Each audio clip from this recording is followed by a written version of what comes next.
Hey guys, I'm Jenna and welcome to another weekly recap. So this week I want to talk about a couple of clothing items I've recently decided to purchase that are kind of controversial amongst my fellow millennials. I want to talk about the very popular thriller book that was highly recommended that I finally read, and then I also want to give some updates on our big upcoming move, which I have mentioned a couple of times. And then as always, I will end by answering a couple of questions from you guys. So let's just dive right in. It is the third week in September, so I'm just gonna keep going with my theme of talking about fall fashion and start off by talking about a couple of items that I bought this past week that are receiving mixed reviews, to say the least. People, especially millennials, people my age, are just not sure what to think about these two particular trends coming back around. They seem to be quite triggering to some people. I, obviously, since I bought them, am on board with both of them. So they are wide leg jeans and the Birkenstock style clog shoe. I know. So we might as well just rip the Band-Aid and start with the most triggering of the two, which are the Birkenstock style clogs. Okay. People are kind of losing their minds over these shoes coming back around. I definitely embraced this trend the first time around. I had a pink suede pair that were from American Eagle in, I want to say 2005, 2006, and I wore them faithfully, especially with a pair of flare Hollister paint splatter jeans, and I thought that was like the coolest outfit on the planet ever. I'm on board with them coming back. I actually decided to buy dupes to start though. So these are actually dupes. I got them on Amazon. The brand is Cushionaire. They're now unavailable. They're sold out. I think it's safe to say that these are fully back because I have not been able to find a lot of the colors and style variations in stock, whether that's a dupe or actual Birkenstock. So I decided to get these in this kind of like black vegan leather because these are a little bit more durable than the suede. But honestly, I think that if I find myself wearing them a lot, I will get the real Birkenstocks, assuming they're available in my size, in the actual suede. I've actually been team Birkenstock for years. I wear my Birkenstock sandals faithfully in the summer. I don't care who says they're ugly. And I don't know if it's just a condition of living in a walking city like New York where we are on our feet a lot, but we value comfort in our footwear. And I am definitely one of those people. I will choose comfort over style most of the time, but honestly, if you can have both, like I think if you style them the right way, Birkenstocks, whether they're sandals or clogs, are actually really cute. So what I like about the clog is that not only is it comfortable, obviously, but it's a nice transitional shoe that isn't a sneaker. So this is a great option for this time of year when, you know, it's a little bit starting to get a little bit too cool to maybe be in sandals all the time, or you just want a little bit more of a fall vibe, but it's not so cold that you need to be wearing a boot or something a little bit heavier. It's a casual shoe. It just gives the outfit a little bit different look to it overall. And that's something else that I always am looking for, is something that I can use to change the overall feel or look of an outfit without actually changing the outfit. So that's why I love things like shoes or jackets, things like that, that can totally take an outfit in a different direction, but you can keep the same clothing pieces. I will definitely be doing a styling video with these guys, showing some outfits and how I plan to wear them for Instagram, but I might do one here too, so let me know if you would like to see that. I also got a pair of wide leg jeans this past week, which I've been on board with the wide leg thing for a while. I just haven't been able to find a pair that fit me both in the waist but also the length. A lot of specialty jeans don't tend to come in lengths, and I'm 5'4", so a regular length drags on the ground, and this is not 2002, so I'm not trying to have the bottoms of my jeans shredded and like dragging in the mud the way that I did when I was in high school. But I found a pair this past week. They're really, really cute. They're not a hugely baggy jean. We're not talking Jenkos, but they are a more relaxed fit, and what I like about them is that they're relaxed all the way through, starting at the hip. So a lot of the jeans that I have that are straight leg are actually tight through my thighs, but then they're just straight from the knee. But they're still tight on like the top part. And you know what? We've been wearing skin tight jeans for like 15 years. I was talking about this on Instagram yesterday. Like, I am so relieved that something loose and comfortable is trendy and in style, because quite honestly, I don't want to be like sausage casing in my jeans anymore. Like the jeggings era was the worst. You couldn't even eat without feeling uncomfortable. These, I could eat like a whole Thanksgiving dinner and be chilling. I would feel great, super comfy. So I'm on board. The ones that I got, in case you're curious, are from Garage, and they are the 90s straight jean. I'm actually wearing them right now. They're like a light wash. I've already decided, I bought them 2 days ago, and I've already decided that I'm gonna go get another color. There's like a medium wash that I think I'm gonna get. I also love a wide leg and an even wider, like wider than this, in a cropped style. And dare I say, I think the gaucho pant returning could actually be really cute. I think if it's styled correctly and we don't wear like a metallic belt around our hips like it's 2006, it can be really cute. It can be a very chic look.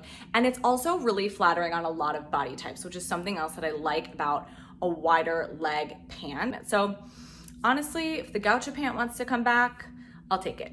Okay, moving on from clothes, I want to talk about a book that has been recommended to me literally hundreds of times. Sometimes I share what I'm reading. I'm not super into one particular genre. I'm definitely probably more of a fiction person, but I love thrillers. I like a lot of different types of fiction, but I particularly do like thrillers. And everybody and their mother and their grandmother has recommended this book to me. After months and months and months, I finally saw it at Barnes & Noble. It was on sale, so I bought it and I read it last week. If you haven't read this book, I'm not gonna spoil anything. I'm actually gonna say very little about the actual story of the book because you just have to read it. But if you are like me and you prefer to go into a book's completely blind, then just skip through the next couple of minutes. But I promise I won't spoil anything. So, like I said, this was recommended to me hundreds of times. Everybody said it was like the best book they ever read. It was so crazy. They were like, you won't be able to put it down. You won't believe what happens. It was just like really, really, really hyped up. It was great. It was definitely dark. I'll say that. If you don't do well with darkness, it might not be for you. But it kept me reading. I read it really quickly. I actually probably would have read it faster, but I didn't want to read it before bed because I was like, I'm gonna have crazy dreams. Maybe not necessarily nightmares, but crazy dreams, because it was just like a very twisted story. But I think because it was so hyped up, I was disappointed by the ending. And that's all I'm gonna say, because again, I don't wanna spoil it, but I had tons of people messaging me, not telling me what happened by any means, but just telling me like their thoughts and feelings on the book, especially towards the end of the book. As I was reading, I was like, is this what they're talking about? Is this the part they're talking about? Is this the crazy twist? Have I not gotten to it? So by the time it was over, it was almost like I was expecting more. I was expecting a crazier ending or something more dramatic to happen or something just like mind-blowing. So I think in general, whenever something's really hyped up, it just never quite can live up to it. And I think that's what happened for me with this book. However, I will say, I personally am somebody who does like to go into things really, really blind, especially books. And I'm not sure why this is, but I don't read reviews ever. I'm not on Goodreads. I don't read the reviews on Amazon or wherever. I hardly read the synopsis of a book.